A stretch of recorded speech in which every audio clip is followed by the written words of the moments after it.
From Reminder Media, this is Stay Paid, a sales and marketing podcast on a mission to help you close more deals and retain more business. Hosted by the VP of Marketing, Josh Steik, and Reminder Media's president, Luke Acree. So get ready to hear the golden nuggets that will allow you to live a life of freedom tomorrow, but only if you take action today.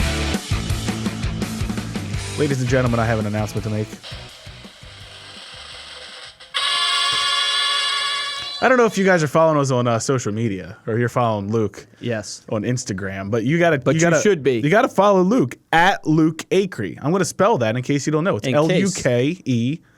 I thought you. Wait, what? LUKEACREE. Yeah, you said RCREE. You spelled my name wrong, dude. We're like best friends, and you spelled it wrong. I the did first not time. This spell is it terrible. wrong. You heard it wrong. Now I'm starting to not believe these polls. If you spell my name wrong, I'm starting to think the polls are fake. Now listen, I did not put these. I actually told him. I said, "Man, you're gonna get me in so much trouble." I actually like here. it. I think it creates like a nice, kind of engagement.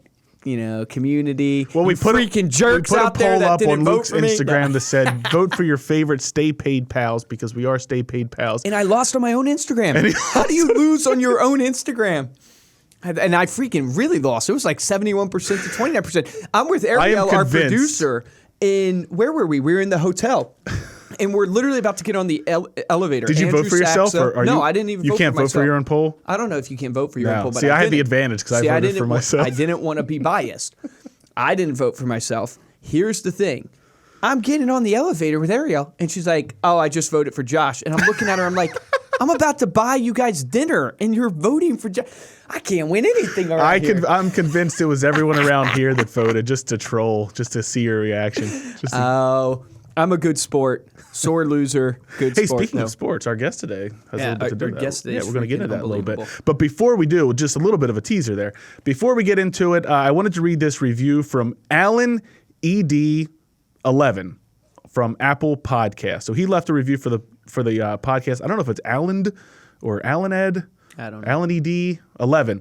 He says, 5 stars, simply amazing information, no fluff, all caps. These guys don't play around. They don't add fluff or ad. They come in prepared with awesome questions, and their Google Ads guy, so I'm not sure if they were talking about Perry Marshall or Sean Everett. We've had a couple different guests on here that talked about Google Ads. Was just amazing. I don't leave too many comments because it is so darn hard to leave a review. I love that, darn hard. It's so darn hard to leave a review on iTunes, but I had to go and leave a review. These guys are the real deal. So thank you, Alan Ed, for that testimonial or that review on iTunes. Where's my...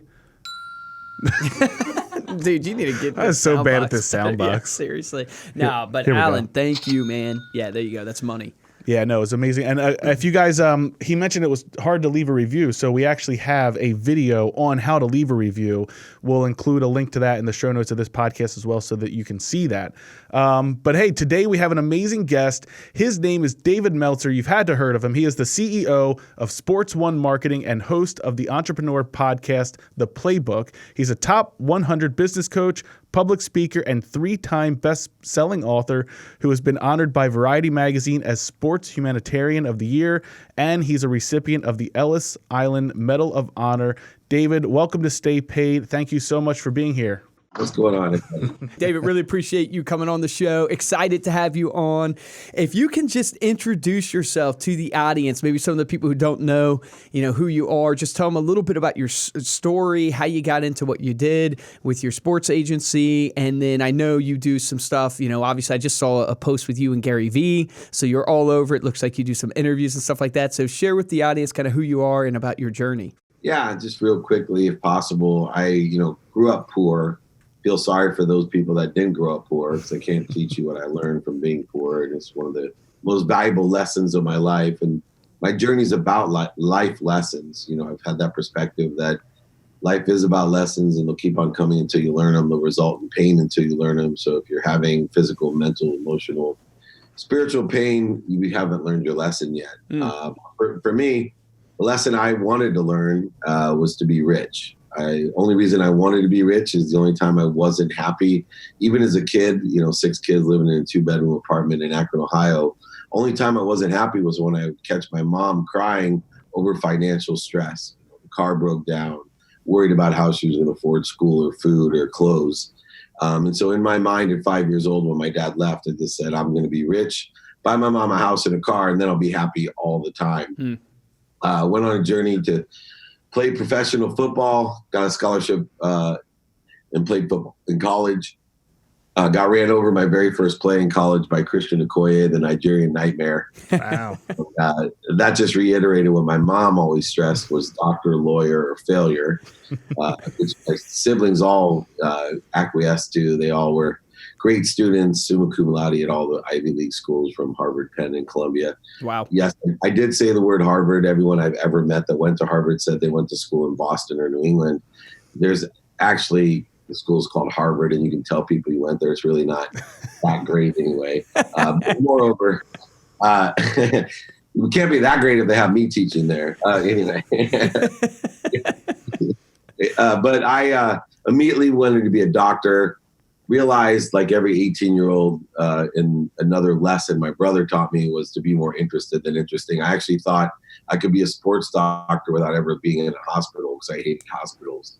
And so, once again, I went from doctor, lawyer, failure. I went to lawyer. I went to law school. The most clever thing I did about law school, though, was I reverse engineered what law school I went to by how much money I could make. I looked and saw who the highest paid graduating lawyers were, and they were oil and gas litigators. And the number one school for those type of lawyers, maritime lawyers, was Tulane University in New Orleans. So smartest thing I did with law school is I went there. Greatest law school ever. I definitely go to that law school over the one up north, and just really studied hard. I got 2 job offers though. One to be an oil and gas litigator, make deep six figures right out of law school, but also got offered a job in the internet to sell legal research online. A sales job with a $250,000 comp plan. Wow! I took that job, despite the fact my mom told me that the internet was going to be a huge failure and a fad. And hey, we're all wrong. I better once. be real. Yeah, it actually is another lesson, right? It's a very valuable lesson, and one in which I tell people all the time: do not, just because someone loves you doesn't mean they give you good advice. Find people that sit in the situation you want to be in, and go ahead and ask those people for advice. That's a great golden nugget. That's awesome. Yeah, don't ask second grade teachers about the internet, not when it hasn't been created yet. Or any business. You can ask them about how to raise children and educate them. That's fine. Anyway, I did very well. 9 months out of law school, I was a millionaire from sales, and I'll get into how I did that. I know we're getting some sales tips later. Bought my mom a house and a car. Truly reinforced the fact that money buys happiness. I truly believed it bought happiness and love. Continued my journey to the Silicon Valley, where I learned how to raise money, which is one of the most important skill sets any entrepreneur can have. If you want to learn how to sell, know how to raise money. I learned how to do that, raised over $169 million on Silicon Valley with some of the biggest VCs in the world on Sand Hill Road. By 32, I was CEO of the world's first smartphone, the Windows CE device. They don't even have that anymore, but it was a Samsung manufactured Windows CE device called the PCE phone, world's first convergence device. They didn't call them smartphones back then. They weren't that smart. And that's when I met Leigh Steinberg, the most notable sports agent in the world. I was getting fired from Samsung because we grew so much. I wasn't capable of being CEO anymore. And the flip phones and the standard smaller phones were really taking off. It was too early and too big and too expensive for convergence devices or smartphones back in 1999, 2000, 2001. So I went and became CEO of Leigh Steinberg Sports and Entertainment, the most notable sports agency in the world, where I met Warren Moon, the Hall of Fame quarterback. Yeah. And about 11 years ago, Warren and we started Sports One Marketing, but then a boutique sponsorship company that had a goal of making money to help people and have fun. So everything we did has a charitable purpose or cause. That company has evolved into not only marketing and sponsorship, but media.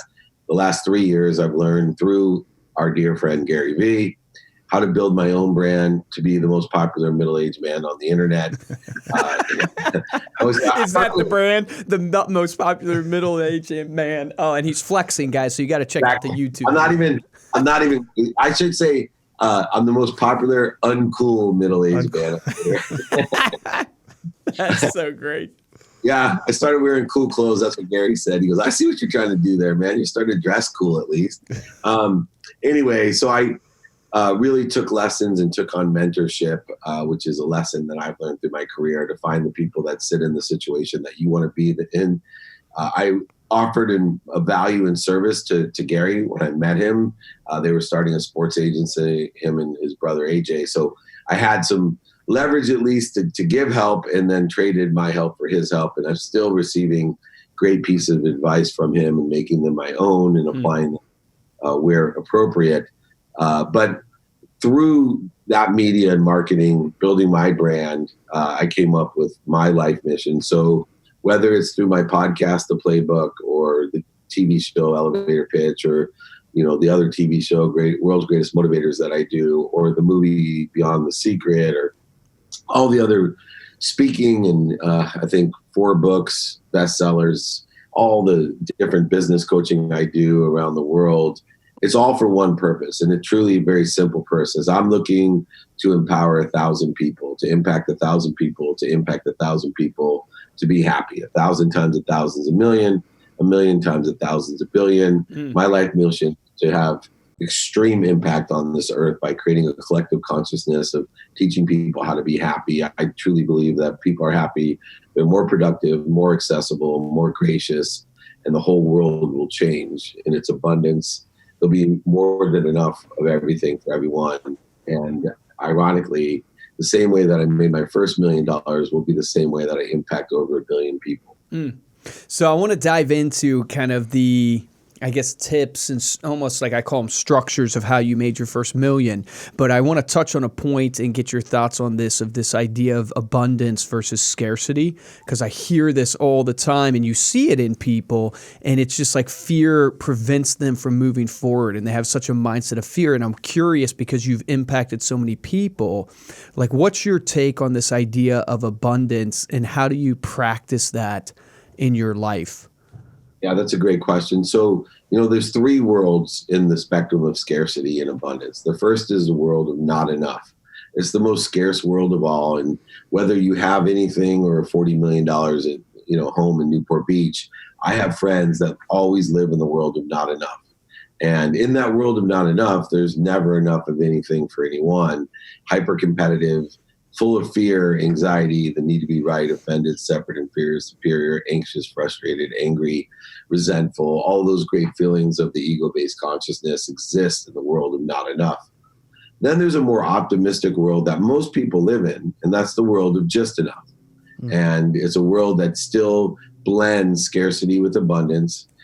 Usually it is a world where people, they don't give, they trade. So even people that are generous will always, like I did in the past, before I shifted, they only gave to get something back, and they expected something back when they gave. And that's a world of, just enough. There's just enough for me. It's still an optimistic world. I used to tell everyone, man, everything always goes well for me. Everything's for me. This great for me. And it's still a blend of scarcity and generosity, but the world that I'm trying to impact, the world I'm trying to educate, the world I'm trying to enlighten and manifest is a world of more than enough. An abundant world where there's more than enough of everything for everyone. An abundant world where people are living in truth consciousness and are well aware of when they are separate, inferior, superior, or anxious. I have 5 different rules that apply to business as well. To go ahead and live in the world of more than enough. The first is know your personal experiential giving and receiving values. Evaluate those 4 things every day. They're allowed to change every day. They don't need to be balanced every day, but be aware of objectives, personal experiential giving and receiving values or objectives for the day. 2, learn to ask a series of questions to see how you can provide value to every situation and person and thing that you encounter. A series of questions of how you can provide value or service to that. And then secondly, learn a series of questions in which you can effectuate asking for help, which is the most difficult and radically humble thing. Yeah, that I love that. do. And it changed my life. I lost over $100 million not asking for help. And when I learned to practice a series of questions to ask who can help me, how you can help me, what you can do for me, my world changed and created a flow that I never expected. The third and most essential, especially in sales, is being a student of your calendar. You need to study with a lens of productivity, how much value you can provide, a lens of accessibility, how accessible you are to others and how you're accessing what you want, and a lens of gratitude, what you're doing every single day. You need to be productive, accessible, and gracious in what you're doing in person, on the phone, via email and media, radio, print, TV, social media. But you also have to study the white space of your calendar. You have to look at activity you get paid for, activity you don't get paid for. There's no such thing as work. You have to use those lenses to find the light, the love, the lessons in everything that you do. You also have to use and be a student of your calendar to study sleep. Sleep is the most common habit that we all share. We spend the most time on that habit every single day together than any other habit on earth, but yet nobody except for a few of us study sleep and the productivity, so true. productivity, accessibility, and gratitude that comes from sleep. It's not just recovery. You're connected to the biggest source of energy, light, and lessons ever. And when you are sleeping, you are accessing that with less interference or corrosion of the ego than ever. So one of the best pieces of advice I give to people is be a student of your calendar. The fourth thing is to do it now. Doing it now is really simple. Everything in my life, I ask myself, can I do it now? If I can do it now, I'm saving exponential time, at least half as much time, and I'm also exponentially more successful. The definition of being present to me is doing things now. And if I can't do it now, I have a repository, an envelope, a folder, somewhere to put what I can't do now, so I can then study it in my calendar at a later date and prioritize it by what's most important first and ignore what's urgent. If something's urgent and only urgent, I'll go ahead and delegate that to somebody else. That's a Roosevelt piece of advice that I got. And then finally, and most importantly, the biggest practice I have daily is practice ending fear. So in order to practice ending fear, you have to be aware of fear. Fear is false evidence appearing real in your life. It's an illusion. It's a separation. It's that need to be right, offended, separate, inferior, superior, et cetera, that I talked about previously. If you can practice ending fear so that when you're in fear or ego-based consciousness, your mind, body, soul, they're all on fire. When you're on fire, your mom taught you to stop, drop, and roll. That's what I teach people to do. Stop, ask yourself, why do I feel that way? And then slow down and roll in the trajectory that you want to be moving in. Do not accelerate in a trajectory that creates resistance, voids, shortages, and obstacles. That's what the ego does to us. And so an analogy that I use, if you're going to get on a freeway and all of a sudden you got an ego-based consciousness, you may go south on the 5 freeway here in California for hundreds and hundreds of miles in ego and wonder why you're so far off of your direction. Where if you just would have stopped when you got on the on-ramp, when you felt you were in ego-based consciousness, thought about why you feel that way, corrected it at a higher frequency, turned back around and started traveling in the right direction, here we get progress, acceleration, and growth in our life. In other words, we're more statistically successful and most importantly, more happy. Wow. Dude. Try and unpack that. Yeah, seriously, man. I love the acronym of FEAR, though. That is awesome. FEAR. What the acronym for fear? Facts. What was it? Facts appearing real, or no? What was it again? Oh, yeah, false evidence. Appearing real. Yeah, and ego's great too, because the ego is defined for me. It edges goodness out of your life. It edges gold out of your life. You know, it edges all of those great things out of our life. And if you're going to live in ego, if I could have one invention, I would be a doctor that invented the egoectomy. If I could take out the ego-based consciousness, and I'll tell you why. The ego's only, and it's more primitive nature, but its literally only purpose is to focus you. And the problem with focus is that when we're focused, it creates success. And so then there are people, they disassociate or they're misinformed that they think that fear motivates them. Right. Fear sucks all your soul out. It sucks all the energy out. But it will hyper-focus you. You know, like a little baby stuck under a car, you'll be so afraid and focused that you'll be able to lift that car up. the thing that people don't think about is you're going to tear every, disc in your back and ligaments in your arms when you put that car down, because our physical being can't even handle the amount of light or power that we have. And fear can focus us, but that's not motivation, right? Inspiration is what I'm looking for. We are always connected to the most powerful source of energy, light, and love and lessons. And we're creating an interference with this ego. Even though it allows us to focus, it's sucking our energy. We have enough power just in our pinky to light up all of the city, and you're blocking that with your ego. So I teach people and utilize that in the pragmatic practice of business and sales and other things in order to effectuate value and to manifest what people desire in their lives. Well, let's talk about that from like a sales aspect, because ego is such a thing that hurts salespeople all the time. And then you talk about fear, like the fear of rejection, right? Constantly with sales, you're getting rejected. You're losing in a way more than you're winning. I'm curious, you built, you made $1 million, right, as you came out of school, right? And then you've built this agency. Can you walk us through kind of your best sales tips you would give to someone that's in sales right now that's trying to build, whether it's a business or, a book of business for themselves? Absolutely. First of all, understand the 5 to thrive. So it's a step-by-step procedure, in person, on the phone, via email or social media, radio, print, TV, whatever you're selling through. Number one, the first thing you need to do when you sell is stimulate interest. The way that we stimulate interest is on emotion, right? You need to, 1, have credibility, and 2, have an emotional connection. So the number one thing that people confuse in sales is they think that features and benefits or value sells. Not even close. 2 things sell, and it's about 80% of the sale is done if you have it. Number one thing that sells overall is credibility.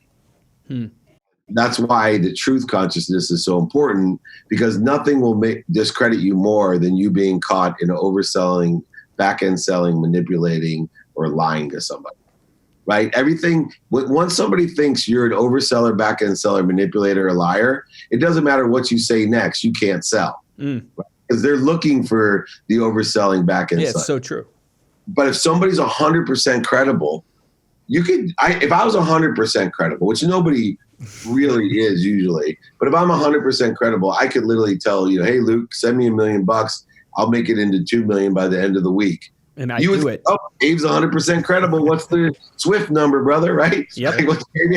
But people ignore credibility. So I'll get on the phone with an entrepreneur pitching me for a couple $1 million, and he'll say to me something stupid that then shuts off my entire process of wanting to invest in him, because they'll say something like, well, our revenue's up 300% this year.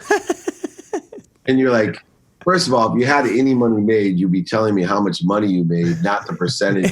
Yeah, you made $5 last year. Right. Yeah. You got it, right? But I hear this kind of shit all the time, and over nothing, they're losing credibility. Now, the second key component beyond credibility that has the most power is people buy on emotion for logical reasons. This is why an investor or a sale, people are like, well, I like the guy, I trust the guy, right? Those are the 2 things, the basis of sales. Yep. You got to have trust and like Zig Ziglar. Yay. Yep.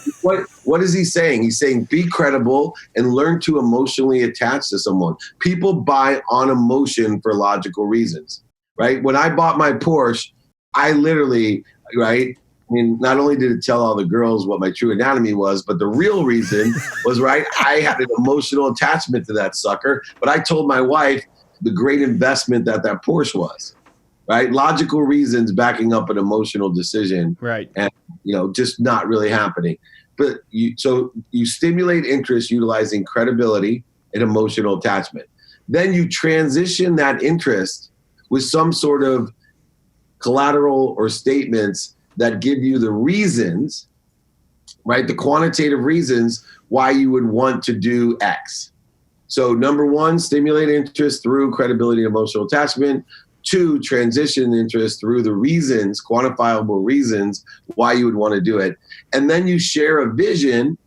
You share a vision with the summary of the credibility, emotional attachment, quantitative reasons, and add the impact of it, right? Notice the interesting thing. When you start by stimulating interest, transitioning interest, and sharing a vision, none of the features or benefits or capabilities are discussed. You don't need to. Right. If you have talked about if you're credible as all can be, there's emotional attachment, and you quantify the reason someone should do it in true quantitative value, not subjective, quantifiable value, right? So I make, I call the pen value index. If, you two guys want to buy a pen and I grab a big pen and I tell you, hey, you want to buy this pen for $1 million? And you guys are like, no. And then I'll tell you, look, within a minute, I can guarantee you want to buy it. You're like, what are you talking about? Well, I'll sell you this pen for $1 million. I'll give you $1 million loan at 0% interest. I'll guarantee that loan by putting another $1 million in escrow in somebody that you want's account. And at the end of the year, if you can't sell that pen for $2 million, I'll guarantee that. If you don't do it, I'll relieve you of your debt and release the other $1 million to you. You're guaranteed to make $1 million. Can you see any reason why you wouldn't want to buy that pen? No. Now, at that point, we're only 20% of the way done. And this is where most people make the biggest mistake. So you stimulate interest, transition interest, and share a vision. Now is the difficult part. Even in my big deal, I still have to manage and develop that vision, even though you verbally agreed. Right now, we get into the meat and bones of it. 80% of it is managing to develop the vision. Now you'll start having some questions. Well, when's the money coming? Can you verify the funds in your account, Dave? Blah, blah, blah, blah, blah. People will get verbal or even a written agreement and not realize they're only 20% of the way done. They have to manage and develop the vision to provide more value than they promise. That's not that's not, what do they say, exceeding expectations? That's not what I'm talking about. I don't think people can exceed expectations because people expect so much. But what you can do is give more quantitative value than the person was promised. Quantitatively, right? I guarantee you'll make 5%. Boom, you make 6%. That's to me not exceeding expectations, because the expectations is you're going to make more. But if I guarantee 5 and I give you 6, right, I've quantifiably beaten that. I provided more value than I promised, right? More value than you bargained for. Not exceeding expectations, because you may expect 10 or 20, but you'll be very satisfied if I manage and develop that vision correctly. And if I do that, you two guys will go tell other people you got to do business with Dave Meltzer. He's credible. I like and trust him. And I made more money than he promised me. Right? Those are all good things. And then it thrives. Now I got a business that really takes off, like an Apple, where, you got people on the airplane selling for years. I got sold an iPad the first time on an airplane. I got sold off of my RIM BlackBerry for my first iPhone by one of my employees. And I got earpods sold to me by my kids. None of them made commissions from Apple. But Steve Jobs managed and developed the vision of all those people so that they became or thrived. So that's so good. So good. Stimulate interest, transition interest, share a vision, manage and develop that vision, and you will thrive as a salesperson, as a business. Now, let me give you the tip of the day. This is basic stuff. A lot of times I get so far ahead of myself and I'm talking about the conscious subconscious continuum and, I'm going off on that stuff earlier. But this is the stuff that people need to hear. When you are stimulating interest, you're calling someone. Remember, only 4 ways that you can sell: in person, on the phone, via email, or media. That's it. Okay. And you got to be an expert at it. And if you want to make a difference in the world right now, there's 2 things you need to do as a salesperson. 1, you got to be tough. Toughness is a lost art. Everybody gets their feelings hurt. So if you want to be a great salesperson and set yourself apart, be tough. Dude, I love that. I'm only 1 no away from getting what I want. In fact, I started by telling myself, because I got a lot of no's. I used to try to date girls, and I get tons of no's. I tell myself, until you bought a Porsche, right? No. Well, I bought. Thank you. You get it now. And money bought love. So anyway, I would literally say to myself, what if the girl says no to me? I'm like, what if I'm only 25 no's from getting a yes? So I go around that club, right, and I say to myself, oh, good, I just got rejected again. I'm closer. Oh, 5 no's. I get excited. 10 no's, more excited. By the time I got to 20 no's, I was super excited. 24 no's, right? But I really use that philosophy that every no to me was just getting me closer to a yes, not farther away. That's great. And so toughness, though, toughness will be a complete distinguisher of what's going on today with kids, because they're not tough on average. Now, 2, out of in-person, on the phone, via email and media, where you can distinguish yourself the most, look, in person, you can only reach so many people a day, right? Email, you can reach a lot of people, but it's contextual. It's like text messaging. It only what carries in the message. There's no intonation, connotation, energy, vibration, frequency, emotional aspect, no acceleration of the voice or strength of the signal, right? All these different things that occur from your voice do not occur in text or email. And social media is overloaded and everybody's on it. It takes a very long time with quality content and consistency to make a difference there. So where do you make a difference in sales today and tomorrow especially? You got to be tough and you got to use the telephone. Right? I'm serious. The telephone reaches everybody in the world. Everybody in the goddamn world, the telephone reaches for free, basically. For free. Go hop on a Wi-Fi anywhere. Call China right now at the Starbucks. It's free. You don't even got to have your Verizon hooked up. I'm telling you, people aren't listening to me out there, but if you are tough and you learn how to use the telephone, and here's the cool thing about the telephone. I'll give you the lessons right now to make a difference. When you use a telephone, only 2 things can happen. Number 1, somebody can answer, or 2, you leave a message. Okay? So those are only 2 things that can happen. Somebody doesn't answer and leave a message. You only have one goal. Get the person to call you back. Right. Nothing else. Don't sell. Don't explain. Don't anything that you're doing in the context of that, go ahead, text them. I'll be there in 5 minutes. Literally, the messages are only used to get somebody to call you back, unless it's your mother-in-law, then it's used not to get her to call you back, okay? But no, literally, get people to call you back. Learn statistically what you can say to stimulate someone to call you back that's the only goal. Now, when they do answer, now you take it step by step.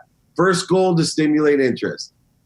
Okay, if you stimulate interest, you can cut the call then and go back and transition interest on the next one, right? But you're going to take yourself step by step and transition interest onto share a vision, into managing and develop a vision and thrive. And you have every advantage in the world over all those schmucks that are texting, emailing, and posting videos to sell. I never sell on a video, right? I never sell on a video.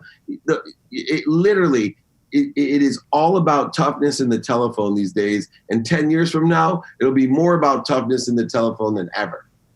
Man, dude, my heart is so warm right now. I freaking love you, dude. That's unbelievable. I mean, just so the audiences, like Josh and I have built a $42 million company on the phone. Like we have over 100 people banging the telephone all day long, and he's so freaking right. It's like people just are not tough, and then they just write it off. But I love the voicemail. I mean, I love going into the voicemail because so many people try and get everything out. Leave a 2-minute message. I mean, how many messages have you got from somebody? You don't even listen to 5 seconds of it after. Have you ever bought something on a voicemail? No goddamn way. Here's the other thing. Listen to this. Here's what blows my mind. 80% of all phone calls aren't answered, and yet almost 90-some% of people don't know how to leave a goddamn message. Statistically, you want to set yourself apart. What a strong 80% of the time, just get them to call you back. Yeah. That's so good. Man, I could talk to you all freaking day. We got to ask you the question of, knowing you, obviously you are someone who is after success. You want to help other people create success in their life. We love self-development. We're always trying to improve, chase the better version of ourselves. What do you do every single day that drives success for you in your life? As you've looked back, what are the routines that you do? So first of all, I have 2 routines. That's a big change in my life. So I have a home routine when everything's on schedule, right? That gives me the most efficiency, effectiveness, and statistical success of what I'm doing. So I meditate in the morning, 20 minutes, 10 minutes to get ready for the gym. I go 1 hour to the gym. I come home. I then study again. From 5:30 to 6:30, student in my calendar. I study for writing books and research and being more interested and interesting. Then from 6:30 to 7:30 is straight family time and getting ready. 7:30 to 8:15 are coaching calls on my way to work. 8:15, I execute on student of the calendar till 4:45. 4:45, I do more coaching calls till 5:15. 5:15 until 7:30 is all family time. 7:30 to 9 o'clock is research time, more family time if I want, being more interested than interesting. 9 o'clock, I put my 9-year-old son to bed. 9:05 till hopefully 11, if I can stay up that late, is all intimate time, one-on-one with my wife. My other routine is when I travel or things aren't normal, people are in town, I'm speaking, whatever it may be, then it goes by my values. So number one, minimum of an hour a day on my health. Because I can't give what I don't have. If I don't take care of myself, I can't take care of others. So minimum of an hour a day on my health every single day, no matter where I am in the world. I'm leaving for Paris in 2 hours. I already have scheduled my minimum of 1 hour a day on my health. Then it's 30 minutes minimum with my wife every day, 30 minutes minimum with my 9-year-old son every day. No questions asked. Nothing else is going to block it. 2 minutes a day with my 3 teenage daughters every single day. I asked for 5 minutes. They gave me 2. I'll take it. 1 minute a day. 1 minute a day with my mom to tell her 4 things. This may be the most valuable lesson I can give you because everyone, I'm a mama's boy, but you need to respect your parents. But you want to make your parents happy, you just have to tell them 4 things. 1, let them know every day you're happy. Let them know every day you're healthy. Let them know every day you appreciate them, and let them know every day you love them. If you tell a parent that you're healthy, happy, appreciate, and love them, you will make their day more than sending them anything else you could ever send them. And so I do that for awesome. 1 minute every day with my mom. And then I spend 1 minute catching up with someone in my family or friends that I haven't talked to while they're on speakerphone, and I do a minute of push-ups, which is why I keep on showing these suckers off. I'm 1 month showing, in. Man. It's showing. Yeah. And it beats taking tea. So hey, David Goggins says all you need to do is push-ups. You don't need anything else. Yeah. That's where I got it. I love that. And so, but I think in a higher context, routines, I believe in consistent behavior. 2 minutes a day is worth more than 2 hours on a Saturday. I believe in the zeroing effect. When you don't do something every day, it zeroes out exponential value in your life. I'm a numbers person. I'm a consistent, persistent person. I'm a find the light and enjoy the consistent, persistent pursuit of my potential. And those are, really important things to have 2 different routines and to execute on it every day. Man, that's awesome. That's huge. 2 minutes a day. 2 minutes a day every day is better than 2 hours on a Saturday. Yeah. Hashtag that, man. That's a freaking quote. David, thank you so much for being here. We really appreciate it. Before we let you go, tell people where they can find you. I know you had a book that just came out recently, Game Time Decision Making, right there on the screen. Those are my books behind me. And but yes, David Meltzer, you can see it right there, how to spell it. At David Meltzer on YouTube, LinkedIn. My website is my first initial last name, dmeltzer.com. And please reach out. I have a text community. So anyone that wants to text me, you can put this up, 949-298-2905. 949-298-2905. I will always send my book to people. I'll pay for shipping. Like I said, I don't sell anything. I believe in truly making room for what I want by providing value and giving to others. And it really works for me. And I appreciate the time, both of you. Thank you again so much for being here, David. And thank you for listening. To dive deeper into this episode and get all of the resources and links that David just mentioned, head on over to staypaidpodcast.com. You'll also be able to find the video for this show and see those guns that David was showing off just from doing push-ups. David Goggins style. I tried doing 100 push-ups I tried doing 200, but I got to 100. Did you actually get through? I got to 100. Really? Yeah. One setting or so you do it like day? You do it no, one setting. Okay. So you do 10 on the minute 20, start 20 on the minute every minute. Wow. And then like once you get down to the point where you can do like 1 on the minute every minute. And then it's like 1 every 7 minutes. Well, you heard what David said. If you do 2 minutes a day, every day, it's better than 2 hours on a Saturday. That's true. I only did that once. But if you're interested in supporting the show, there's 2 ways we ask you to do that. First is to head on over to iTunes, throw us a 5-star rating, leave a comment, and the best way is to tell a friend about this podcast and share on social media. Yes, we are please headed towards, our goal is number 1, Marketing Podcast. We need you on people. iTunes. If you want to get hold of me or Luke, you can email us at podcast@remindermedia.com. You can also find us on Instagram. We are at Stay Paid Podcast. For this episode of Stay Paid, I'm Joshua Steik. Guys, and I'm Luke Acree, and I'm going to give you your action item. And to me, it's the part that warmed my heart. There's two things you need to freaking master. One is you need to get tough. That was so good. Like, how freaking weak are you right now? Did you make your phone calls this morning? Because the second thing you have to do is you have to make the phone calls. It's funny, I told my brother, Steven, it's like the one thing I told him you have to do this year is you have to get all of your team on the phone every morning for a couple hours and then come back at the end of the day and be on the phone for another 2 hours. Yep. And it's like if you are willing to do that every single day, you're going to win. Like I mentioned on the podcast, Josh and I have built a $40 million+ company, banging the phones. You just heard it from Dave here on the podcast. So those are the two things. Are you tough? And that's going to translate to, are you mastering the phone? And when you do that, then go back and listen to this podcast again to do the 5 for Thrive. Do that as your action item. Remember, the difference between a top producer and a mediocre producer in every single industry we work in is top producers take action. So take action on that today.